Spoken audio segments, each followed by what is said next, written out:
Oh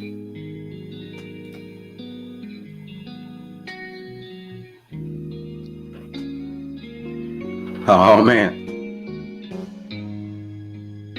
Brother George Macon it got me in my bag today, man.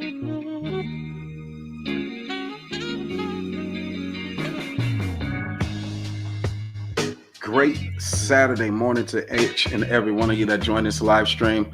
Probably give you about an hour or more. Great content for our weekly recap. As you know, I am Moses Jenkins of Brother Moses, part of that B1 network. Content creators, we deliver content because we have work to do.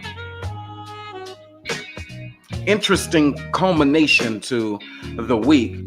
Try to do a quick recap of one of the videos or some information Brother George Macon and I put out. And with that, our YouTube moderators grabbed it and snatched it and said it violates the community policies. They said you cannot air that. They said that is due to, what did they call it? Hate speech, they called it. Can you believe that?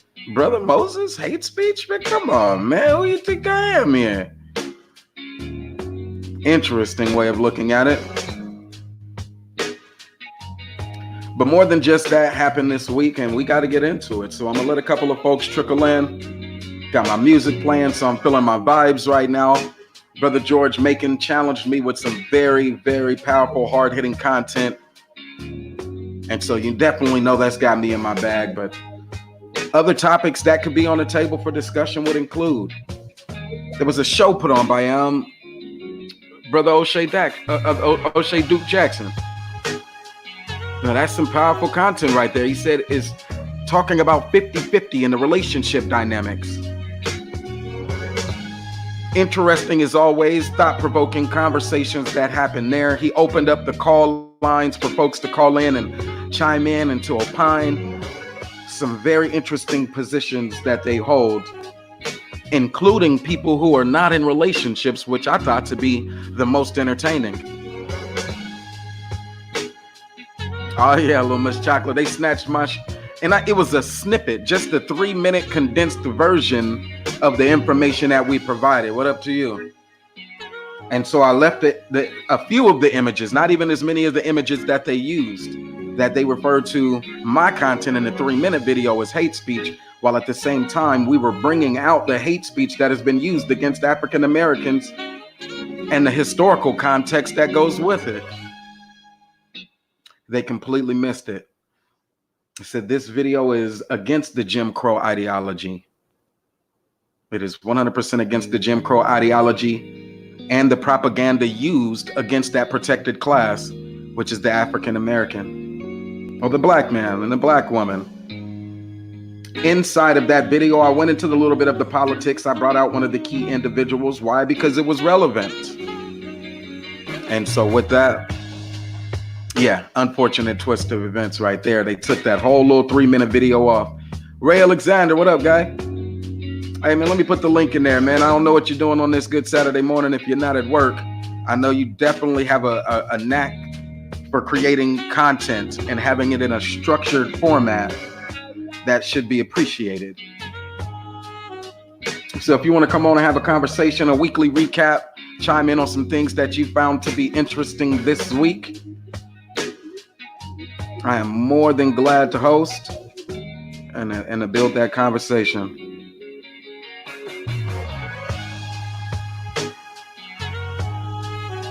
But I gotta say here though, because when I created the content, I didn't think that it was hate speech. I do know that it was identifying hate speech to be one of the topics, though, one of the key drivers in why change is such a hard and slow process here in America.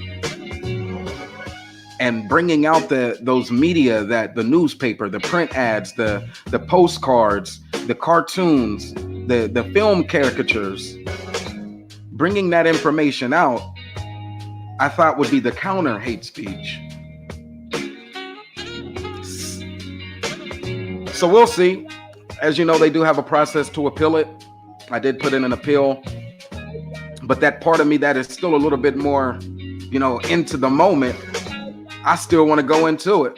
I still want to bring out some of those images and actually have the conversation about the images and the messages that they were intending to send, how it was psychologically damaging to not just the African American, the perceived value of the African American, but how it was actually psychologically damaging to the white folks and to the Mexicans and to the Asians and to the other folks who call America home. How it was economically damaging because of the skill sets that had just been absent from those corporate spaces. How it was politically damaging because they used those same images to set their stereotypes and their prejudices that did not allow for certain parts of our entire economy to prosper and to benefit from capitalism.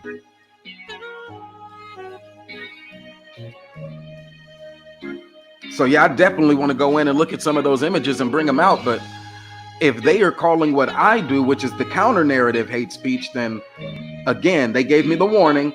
If I bring them out today, will it be the strike because they misinterpret information or they disagree? Interesting enough. All right, so your weekly recap, man. What was in the news that you could use? I'm gonna check it out this way and see. Give a quick perspective on one topic real fast, just to put it in a bow, because I did super chat my brother ODJ, the GOAT.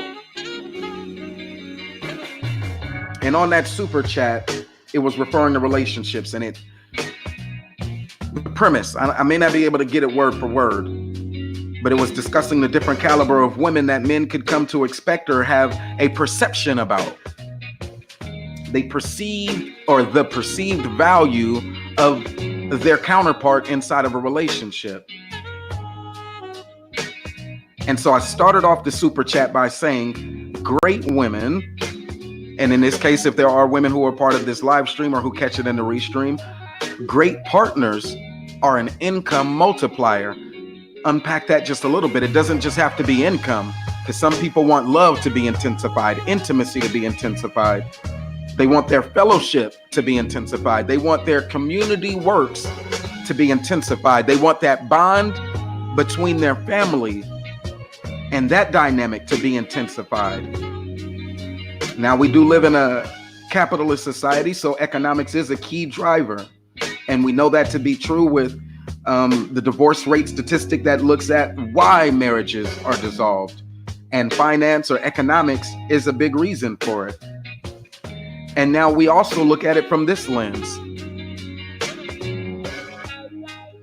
Economics has always been a challenge for the African and American. What up, my guy? Hey, let me put that invite out right now, just in case you want to come on, join in sooner, rather than just hearing me rant. Copy that joint right there and drop it in. So you heard, Brother George, man. I tried to do a quick recap to the conversation we had, the differentiator between the coon and the Sambo. And I used just a few of those images and I put the music behind it.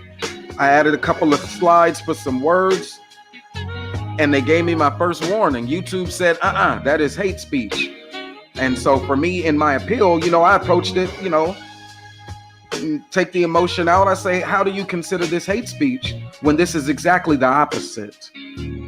This is pointing out where propaganda has been used against the protected class that is the black man and the black woman, economically, socially, politically. And us pointing it out and having a conversation and saying where we get it wrong is not hate speech. And in fact, at the beginning of that short video, about 3 minutes, it says, kill Jim Crow, kill Jim Crow, kill Jim Crow. It is the opposite, Brother George, but they took it down. So I put the link up in there, and feel free to go on and join if you do have some time. All right, so the first part of it, Brother O'Shea Duke Jackson's live stream about relationships and relationship dynamics. First part of that super chat says, great women are an income multiplier. Now we can unpack that a lot further, because what do you mean by a multiplier? And again, it doesn't just have to be income. If that's not the primary objective for your relationship, it will be for your own self-examination and reflection to find out what's important to you. But a multiplier, in a sense, that they add value. And I'll keep it simple. Moving forward, it says that a good woman can manage in a 50-50 relationship. Contextually, this is what I'm saying. That she's a good woman, which is many of us who we have conversations with. The entire conversation around 50-50 understands that it's hinging on what do you do for me and what can I do for you. So if you keep it purely economics, then the question is, are we paying the bills? Do we split the bills down the middle? But we understand that that is deeper. We understand because we have education, or we understand because we have experience, that splitting the bills down the middle may still not create a 50-50. Case in point, income disparity. Should the man make $100,000 and the woman make $50,000? Let's get more realistic. Should the man make $50,000 and the woman make $25,000? But those bills being split in half, right down the middle, then who's actually at a disadvantage? Reverse that. When I called into the show, I had a little bit of a diatribe about it in my own personal experience that says there are times in the relationship where those bills aren't being met in totality by either income. Where my full 100% of my income does not meet the expenses that we have as a family. And where her full 100%, so all of her labor times the wage that they pay her for her labor, does not meet the expenses of the family. And there have been times where you add them both together, put them in a pot, and it still did not meet the full expenses of the family. So this elitist attitude that you can just have the conversation and, oh, everybody budgets, everybody balances a checkbook, everybody has great credit, everybody has a great income, everybody's expenses are less than 30% of their income. That is elitist. In my perspective, there are times in relationships where that is not the case. And so that 50-50 conversation, as I led with, is a bit more difficult. That 50 may be 100% of somebody in order for them to cover the expenses that they bring or have in a relationship. While for someone else in that same relationship, it may be 10%, can cover all of the bills or the expenses that I personally create. And so the conversation then moves to what that bad bitch requires, because that's where most of the talking points were situated. Oh, you don't have a bad one. Let me see a picture of your wife, as if it's important for them to be attracted to the woman who I decided to marry. For some weird reason, these weird talking points take precedent. It's comical, it's satire, but it's irrelevant to the 50-50, even on the lens of it being a financial compromise between two consenting adults in a relationship.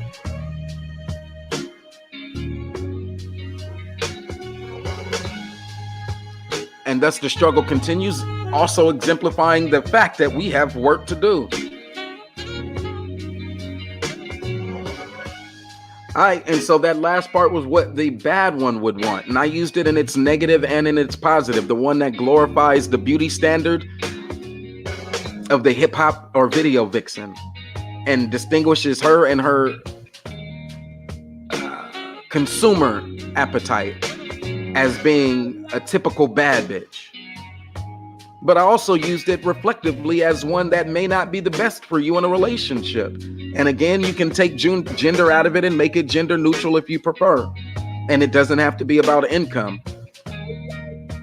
But that bad one will require for you to contribute more than 50, all the way up to 100, if not even more than 100 of the expenses that they would want to incur inside of the relationship. So it's no longer a 50-50. But the ability to bring in additional debts. Why is that important? I don't want to go there yet. That last part of what I super chatted to my brother O'Shea. It said a side chick will keep all them hoes honest. And now that was just a little bit of my own sense of humor. It is dark, it is satirical, it is something that is downright offensive. But I threw it in, placating to the audience there and the level of sophistication that the audience was demonstrating at the time of the video. Don't dismiss it all the way outright, because there will always and forever be that impetus that says, will men cheat or will women leave if they're not financially satisfied or if the man is not sexually satisfied?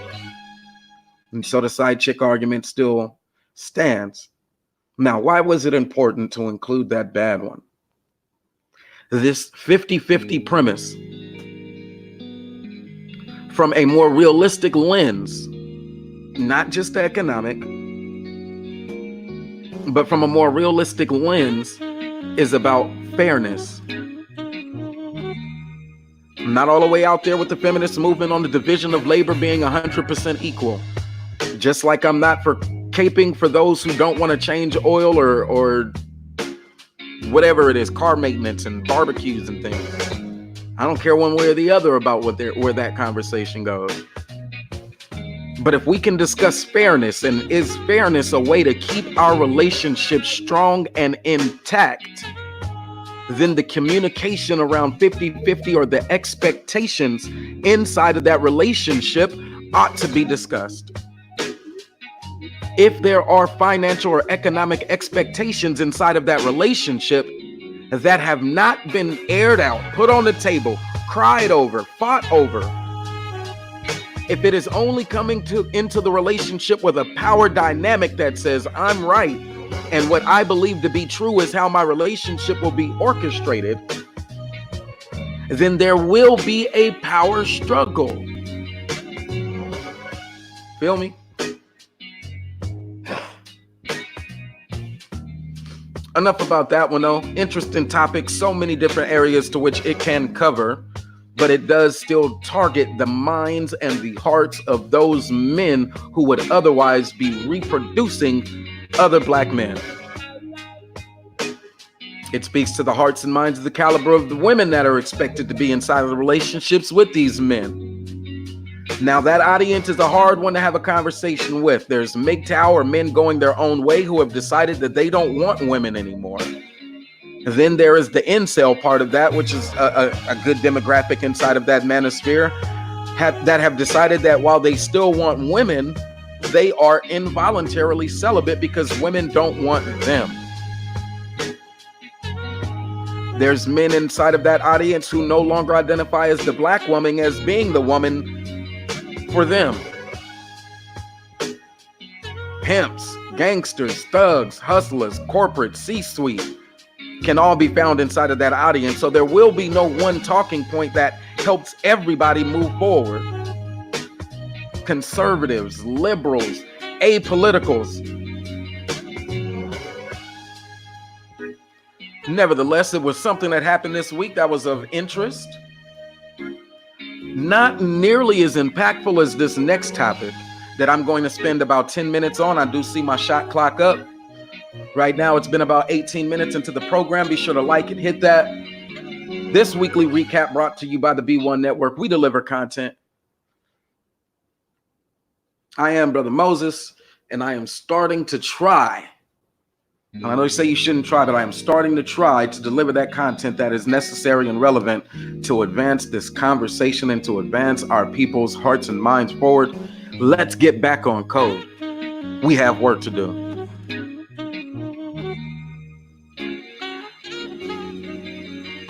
There has been a lot of conversation around this second topic as well, which is that Amber Guyger trial. You know, we had to bring it up. It was this week. This weekly recap would not be complete without somebody going in on that just a little bit more. See, because the talking points that were pulled out and hand spoon-fed were about the hug, and they were about the religious element of the judge coming off that stand. And let me share this word with you. The talking points around the 10-year sentence. Was it enough? Was it not enough? In Texas, there's a 50% clause that says, you know, you're up to appeal or up for parole or whatever it is that they do. I'm not an expert in the criminal justice department.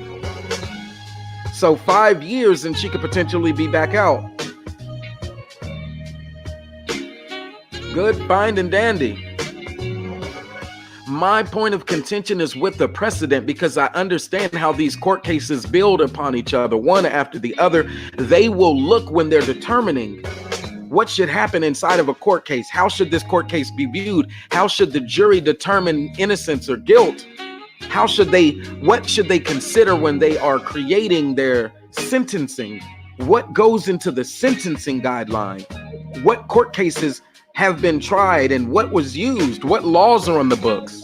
All of that can be overlooked if you only look at the hug, if you only look at the element of religious forgiveness.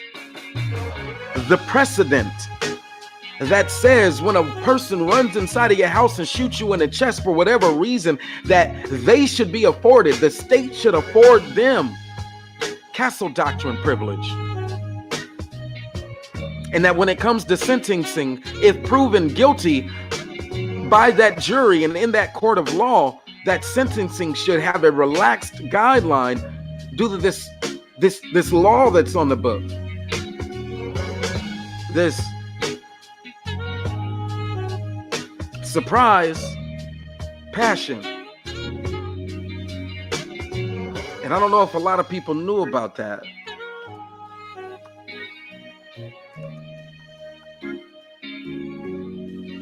But that surprise passion, the ability to take it down, or is it called sudden passion? However they want to look at it. But the ability to inform the jury, or so the state now decides. And let me give you a little bit of context there. It's not about the judge. The judge is just a conduit of that state. So that state against Amber Guyger. And as the representative of that state, that judge then determines what should and should not be admissible based off of her level of education and experience in delegating what thus saith the law. But the state says that in cases where someone goes into someone's house, should it be allowed? Should the guidelines or the criteria for sentencing, should they be relegated to prior cases, prior laws? And this sudden passion one strikes a nerve with me, or this surprise passion, the one that says 2 to 20 years rather than up to 99 years. So she could have did 2 years, but remember, 50% rule means that after 1 year, she could have been out having convicted of murder. Freedom after 1 year for taking the life of somebody, for going inside of their home and shooting them dead.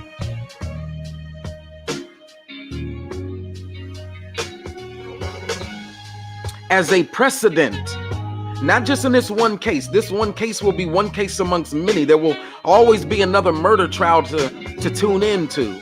It may not be live and televised, streamed to you on YouTube, but there will always be another murder trial. The precedent is what is important to me. Long story short, I do not believe that it was applicable in this case. Neither was the stand your ground doctrine. Was not applicable in this case, or the castle doctrine was not applicable. Now, of course, I got to do some more research. I'll connect with some of the brothers who have graduated and moved into the law space and see what their opinions are. But my gut tells me it should not have been applicable. There was nothing inside of that case, the Amber Guyger trial, that said she needed to stand her own ground. Everything says that she went into someone else's home and killed them. And whatever excuse she makes after that is for her to prove. It's at that point her job to prove that she was afraid for her life. Which she damn well should be, because she's the one who went into someone else's home.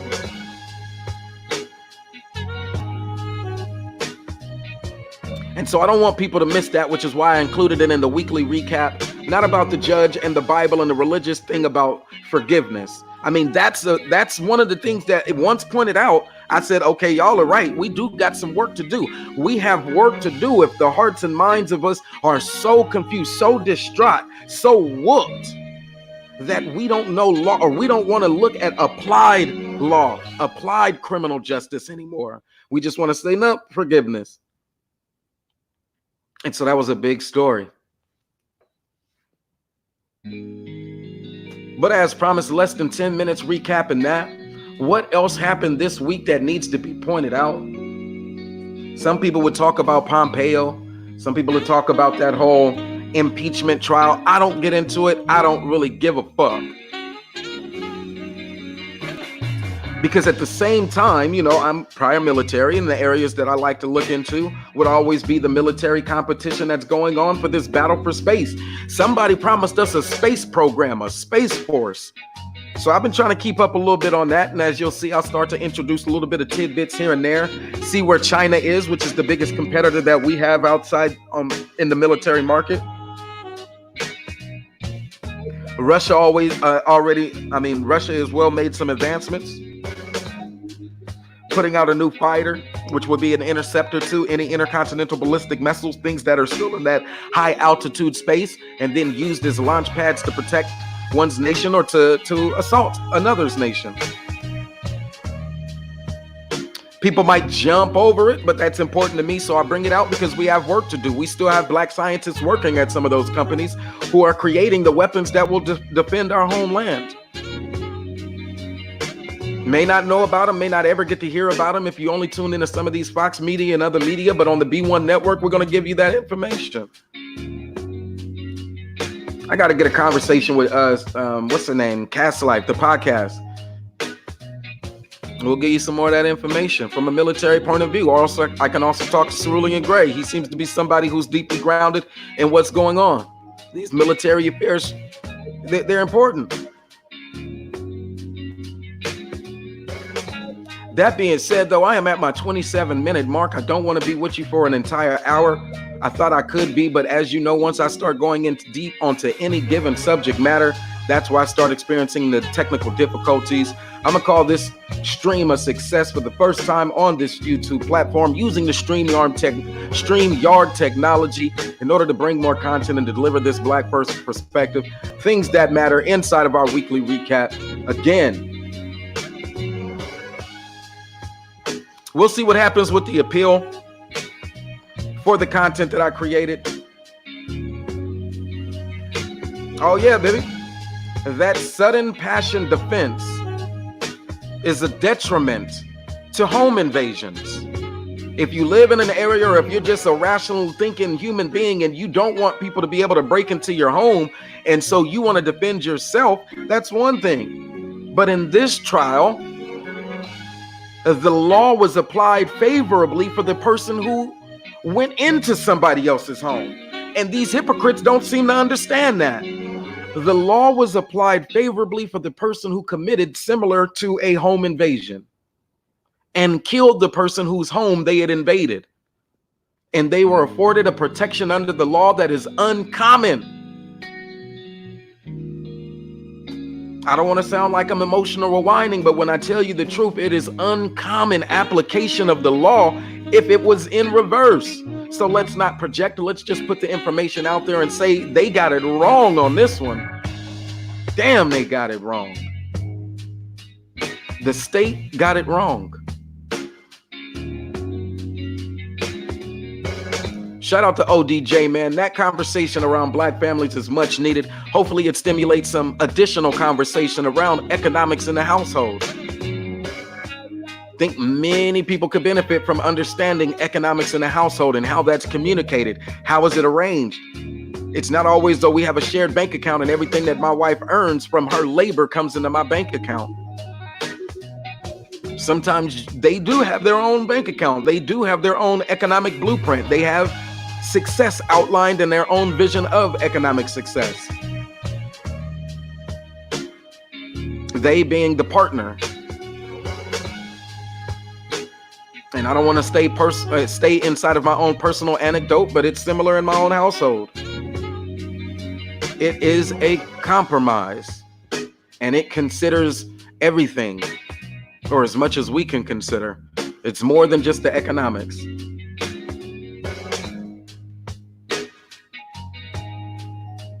My woman is not my hoe. I do not afford myself the luxury of a side chick. Me and my wife have to get it right. And with that, I am going to end this live stream. Let me give y'all just a little bit. I'm not going to end it. I was going to take the coward's way out because they said if it happens again, they will give me a strike. And so in order to prevent my channel from actually receiving a strike, I did not want to reshare this information. But there is at least one or two of these images that have to be brought out. I want to bring them out just so we can see this is what they were referring to when they called my video hate speech, or the video that I created, which was a recap, hate speech. We know some of the images. They were the postcards that were disseminated. They were the minstrel shows that went traveling across America. They were the cartoon caricatures that were put inside of the newspaper and print ads. What else? They were the film and media images that were used to depict the African-American man and woman as lazy. The conversation was around the racial epithet of the word, the racial epithet coon and Sambo, and how it's being used wrong to define that coon, and then to use that information to say this is why we get it wrong and why we shouldn't use it anyway, and how it's still continuing to be divisive inside of even our own community. And they used it to say I was insinuating or glorifying hate speech. Absolutely wrong. They got it absolutely wrong in this case. And I felt a little bit of a way about that, to the point of almost, deciding not to share that information.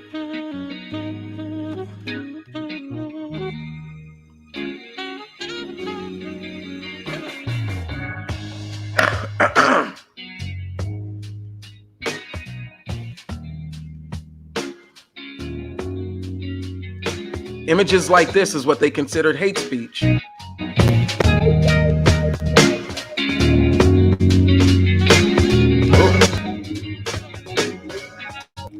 Apologize for that.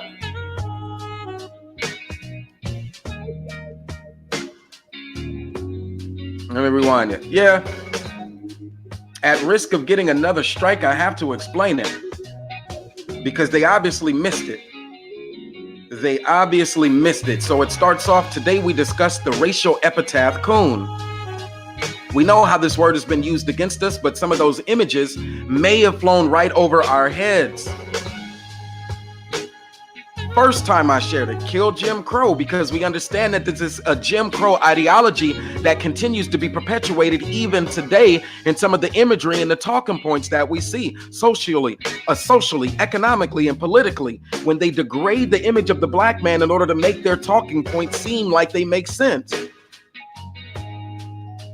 This image was a book that was published, the original Jim Crow, with that character on there. Book is still available in Amazon right now. Bringing the attention of this book is not propagating hate speech. So I said, never call a black man lazy. Why? Because you're still playing into the stereotype that had been given to you, hand-fed to you, that looked at the black man as being super dark. Look at the busted pants, couldn't afford patches to keep his jeans intact. But this image of resting underneath a tree, there is no shade, but resting underneath this tree after hard work.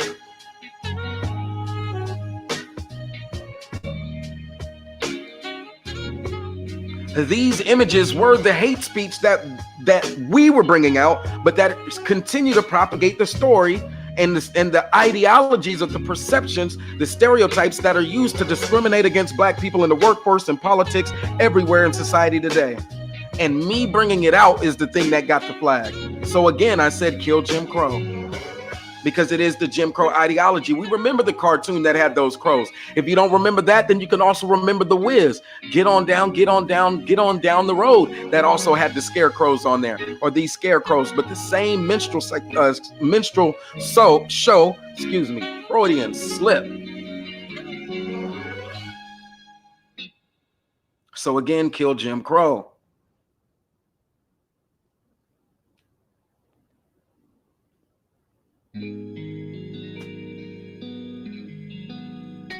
This one. Look at the postcard. 9 coons, count them, in Dixieland. Jim Crow era postcards can be used to tell the stories. And then if you go into the bottom, the most venerable, they offer a view of a benign world in which racial humor happens to reign. So what was it going into? They use it and they say, well, I was just using it as satire. I was just using it as satire. So there's entire shows still up and able to deliver this same level of scrutiny or this same level of satire against the black folks. The Chicken George and the black woman, and oh, she's ratchet, she's a whore. And they keep painting these messages about black people that are still on YouTube right now, that are not coming down, and their moderators at YouTube didn't understand this. So they misinterpreted this message to be hate speech while they're still continuing to allow other platforms to propagate this type of information every day. Calling the black man apes. This image here, when they look at the black politicians and say, oh, they're cooning, they went up there and did this and they did that. But there are things that black voices should never forget that are deeply attached to our history and where we're at here today. She went up, Candace Owens, she was invited to testify at this congressional hearing, subcommittee on violence and confronting violence. And the conversation at hand was about white supremacist terrorist groups. And I bring it out today because of the HR 3106 that I before mentioned. That was the next logical step. What is the bill or the policy that is being proposed to address domestic terrorism here in America? And of course they won't see all of that. Because of course they may not be educated on the nuances of how we articulate information through images or through oral tradition. But it definitely was not hate speech. Black voices should never forget. Of course, understand the irony in the message that I sent to you. And if you're well educated, you know the irony of the message that I sent through using even the verbiage there. Because you cannot tell someone who experienced the Holocaust that sharing images of that Holocaust is hate speech. You cannot share someone whose family endured Jim Crow ideologies and continues to endure Jim Crow ideologies and racial stereotypes today, that me sharing the counter narrative is hate speech. It just doesn't work that way. This is another one of those postcards where they get dapper and they put on the suit. I experience this almost every day in corporate America. If I put on my suit jacket, they look at me as if I am the, what does it say on the bottom right of this postcard?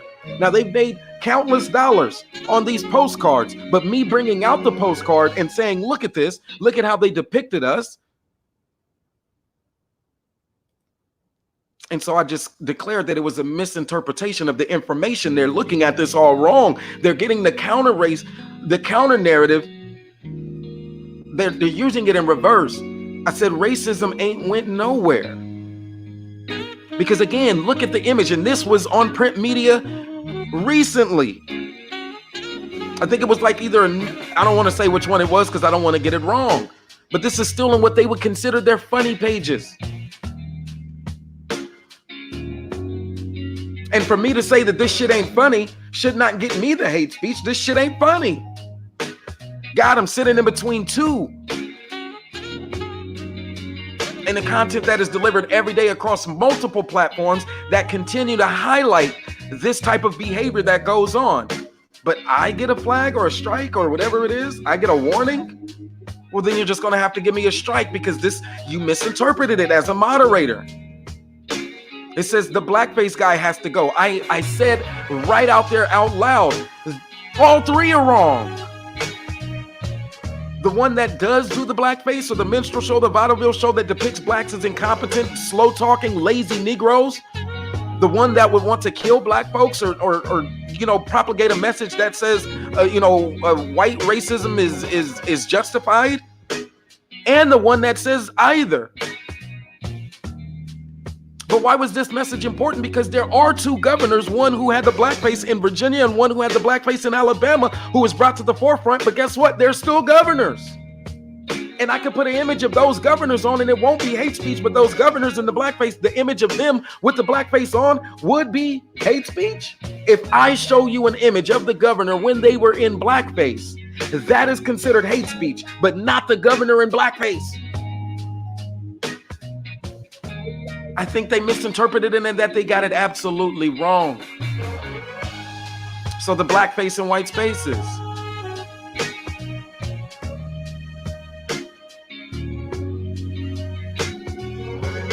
And sorry that it's blurry, but it says now there's a blackface I could actually blank, blank, blank. I could actually vote for as POTUS. And to show you how dangerous that information was, we went into some of the movies that were used to propagate this same information that depicted the blackface. It's a minstrel show. It is a minstrel show. It is a reality in America. It is a reality in American capitalism. It is a reality that this still goes on here today. Maybe this is the one, that same Chicken George image, but from a different perspective. It called it the lucky in Black Americana. Maybe this is the image that they have the most difficulty dealing with, but they don't have a problem dealing with the Popeyes chicken marketing advertisements that just went on for it. Preach, Moses. I'm a high five myself.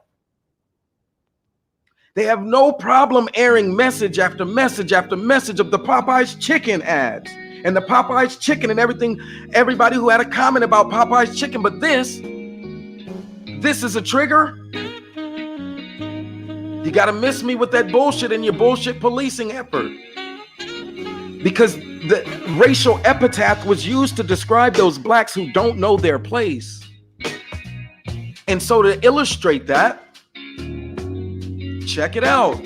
That same black woman that they call the ratchet, who's wearing the shorts that are too short, the haircut that the hair doesn't reach her shoulders. It's not European styled hair. It's not long enough. But what is she doing? Entertaining the troops, or are the troops entertaining her? But this is the image of the black troop or the black officer, how they depicted that black officer. This is how they degraded the Tuskegee Airmen. This is how they keep syphilis under wraps. Maybe that's a stretch or an equivocation, but I had to tell them they should know this, that history would take into account certain other elements that cannot be dismissed, to share the counter narrative of the African Americans and what they've contributed here in America. I am a vet, so it's going to be from a military lens, that contribution. Now, others in the economic lens might want to put forth the information about African Americans who have contributed in an economic lens. Those who like political commentary may want to bring forth information about how black folks have contributed in a political arena. I'm prior military, so I bring you the information from the black military regiments. And rather than being able to go into a conversation about the 5th Colored Regiment in the 1860s, who fought for our civil rights, who fought in the Civil War. And there's an interesting story behind even this regiment that we could bring out. But we can't get there if they keep censoring our type of information or how we communicate one to the other. We use images available to the public. And so I can't move that conversation into the 10th Cavalry and how it became the Buffalo Soldiers. I can't share with you the images of these black men and their contribution as a counter narrative to the images that are put forth of the black man trying to side with the Ku Klux Klan. I can't do it because they will strike me. Ain't that about a bitch? Or they've threatened to give me a strike. At this point, they haven't yet, but we'll see. But if they're going to give me a strike, they're going to give me the full-blown strike, not just a warning. This is not hate speech. In fact, this is the opposite of hate speech. This is the other side of that argument that is never really had. So to tell them about the legacy of the Buffalo Soldiers, each of these dots are correlated to the year that they made the advancements in those states. So these dots here, this movement from the South and this movement of soldiers that freed up this major artery, this major pipeline for those who were not going straight through Texas, through the Deep South, because we know what the Deep South had for us.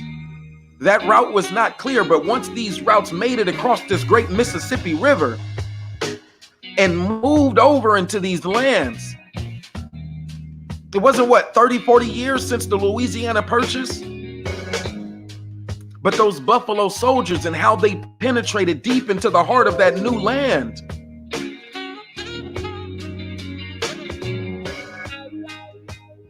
Their stories, can we begin to bring out their stories, the battles that they actually fought and won in order to make any of this possible? All of this. No, I'm not going to go into a whole tirade about we built America and we established all of this. No, I won't do it.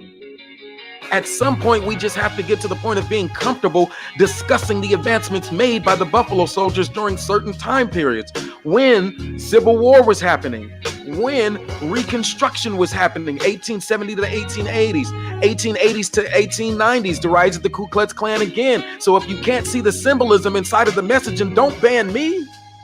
Don't blame me for your ignorance, because you don't know how disrespectful it is to put that black man between two Klan women and have that woman say, now this is a black face that I could vote for POTUS, as a slap on the face against President Obama or any other black politician who's operating inside of a heavily prejudiced political space. And we know those spaces are still prejudiced in economics as well as in our social lives.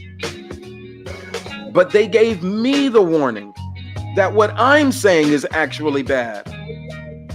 No, I just think you're uneducated and you're uninformed. And until you're willing to have this conversation, there's nothing that I can do for you. There's nothing I can do besides tell you YouTube moderators that the dispute process didn't have enough characters. And so I tried to send a message and the email was kicked back, undeliverable.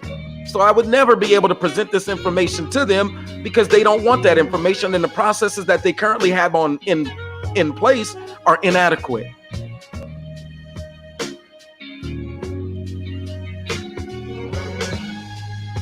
Of course, we could talk about immigration and the immigration bill that had passed, not just the HR 3106, but they were also considering legislation that says in order to come through this border, you have to have some form of medical coverage. The irony. Let me see your medical history if you want to come. I don't care if you're a refugee of war, a political prisoner trying to seek asylum. If you want to come through this border that was helped to be established by these Buffalo Soldiers, but the law on the book that was this week and last week was about medical information has to be presented. So not just your card, let me see your identification paper, but also now a new requirement, let me see your medical history. I'm not telling you that I'm for it. I'm not telling you that I'm against it. But in the weekly recap, I think it's something that you should know, just like you should understand the advancements made and the missile systems that have been deployed by Russia and China. And how artificial intelligence infused with our military warfare creates a smart bomb that could track you down based off your social media and your geolocation app that's turned on to your phone. But if that's not the content that you want to hear, I won't deliver it, man. I'll stick to the talking about, relationships, because they don't know how those same Buffalo Soldier regiments became the air defense artillery in the United States Army. High five myself one more again. The same military base that was established, that same fort. And if they didn't have this information, they would have got lost on just the imagery that was used to make the black man look to be incompetent and a buffoon. Just like the YouTube moderators got lost. They didn't see this information come out because they're ill-equipped to have this conversation with me. The best Morehouse graduate that you have working at YouTube right now was beneath me. You picked them because they were light-skinned. You picked them because of their legacy. You picked them because they looked good. But they were beneath me. Shout out Sugar B. They couldn't hold a candle to me. The one at your company right now, your highest-ranking Morehouse graduate, is beneath me.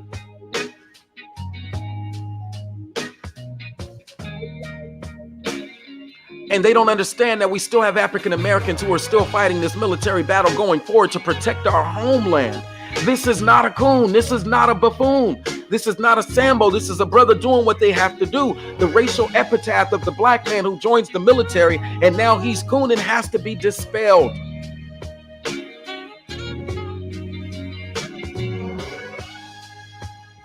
See, they don't understand how the African Americans' contributions make our readiness state what it is today. How would we respond with intercontinental ballistic missiles fired by China or Russia or whatever rogue nation at America without the contributions of the African Americans, the Buffalo Soldiers? That I could keep going on, but I'm gonna keep having a high five myself.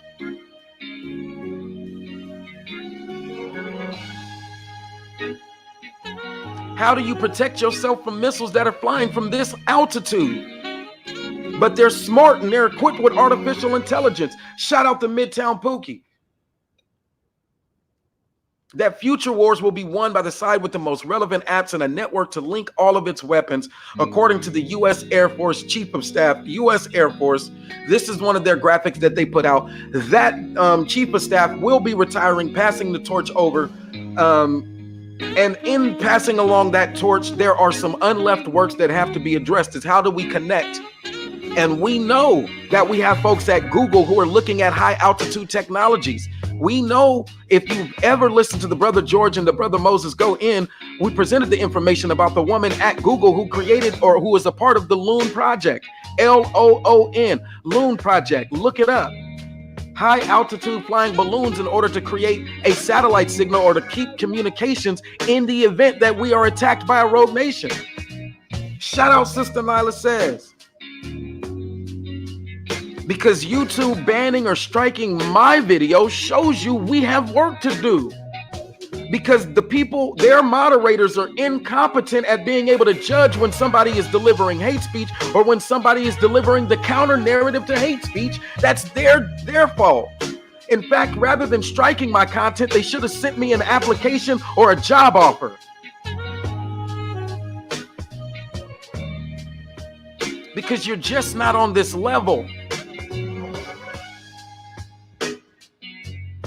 And now that I've slowed it down, hopefully they can see it. That was General Pershing, who signed the letter when he was out deployed with those same Buffalo Soldiers and fighting those battles. That's how that same Fort Bliss, if you're not up on it, then you just don't know. Fort Bliss, and what is that other one? Is that the one in Texas? There's also the fort in New Mexico. Now, I showed you the graph of where the Buffalo Soldiers went and where they delivered and those forts that are still there today. But we can't have the conversation with these same folks because they just don't know. So why is it important that we continue to deliver the counter narrative?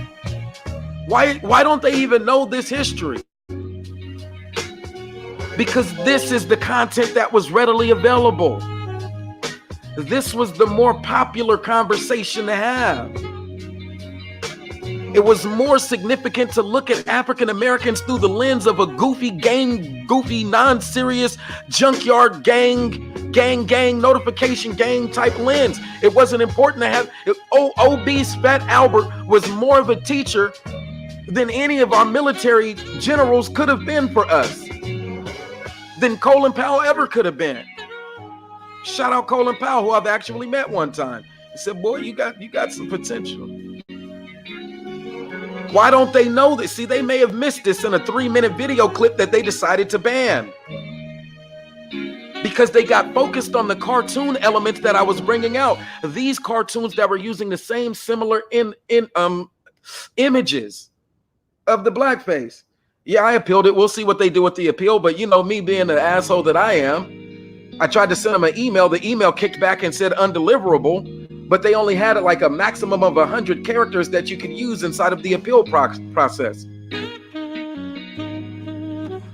And so at risk of getting another strike, here we go. They're going to have to shut me down before they shut me up. That's the only thing that they could do. They're going to have to shut me down, but they can't shut me up just because they are incompetent and don't understand this. That's not my problem. My people need this information.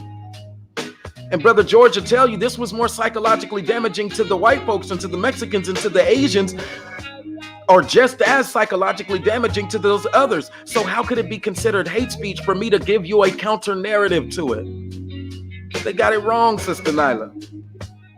Because they got locked in on these cartoons and these little books about the little black Sambo. And this media, this propaganda is the one that took the limelight This one took our minds away. The Bugs Bunny, showing them in this space.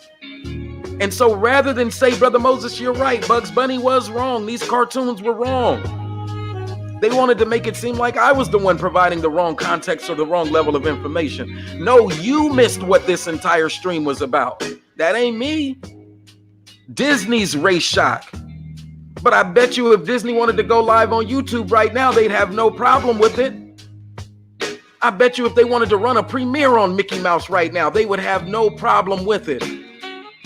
But I can't go forward and tell you that that's blackface. You're wrong. Misinterpretation of information. Downright egregious.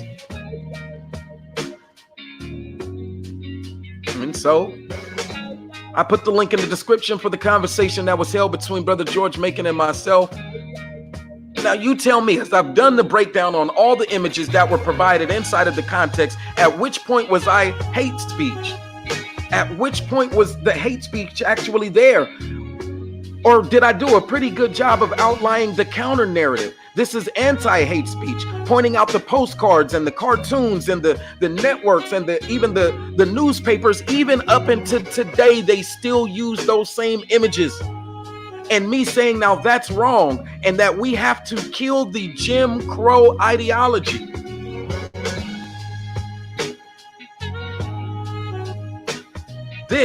Me saying kill the Jim Crow ideology. What part of that is hate speech? So since they couldn't interpret it correctly with the 3-minute video, I hope this longer rendition of that adds a little bit of clarity. Oh yeah, I remember that same cartoon. I remember a lot of the cartoons, and it wasn't until I saw it from this lens to where I was like, damn, they were using a minstrel show. They were still using the blackface caricature, and they still are today. Those are the facts, man. The link is in the if there is anyone who would like to come on and just say a couple of words, I will end the stream. I do know that there are other YouTube content creators who would love to hop on and provide some context. I was looking at some of the trending topics that are happening today. Something happened, just to give you a little bit of tea, show you I am about a little bit of the real life down to earth drama. I was reading that shit around, what's her name? Tiffany Haddish, talking about Chingy. See, I remember Chingy, like there, right there. So I was crying reading that. And she was airing some of their dirty laundry, saying that her and him slept together or something like that. That's a little bit of tea for you. Tiffany Haddish still using that. You know me, I get a little bit too complex with it. I overthink it. I'm like, wow, airing the dirty laundry. Is she thirsty? Is she thirsty? Is she doing whatever she needs to do to stay relevant? Is she popping? Does she got a new movie or something coming out? What's going on with Tiffany Haddish that she got it's comedy though. I understand satire. And I also understand when African-American women have to do what they got to do to get what they got to get. She's getting to that bag, and in order to sell herself, to get to that next bag, she has to stay relevant and popular in the minds and in the hearts of those who afford her opportunities. So if that means sexually commodifying herself and talking about what happens under the confines of her own bedroom, and that happened long ago. So bringing up old sexual exploits, if that's what that sister has to do to stay popping, go ahead on, Tiffany Haddish. It got to hearts and minds of the people who wanted to be entertained by shit like that. I am not one of them, but that is the tea off what's happening. That was my weekly recap.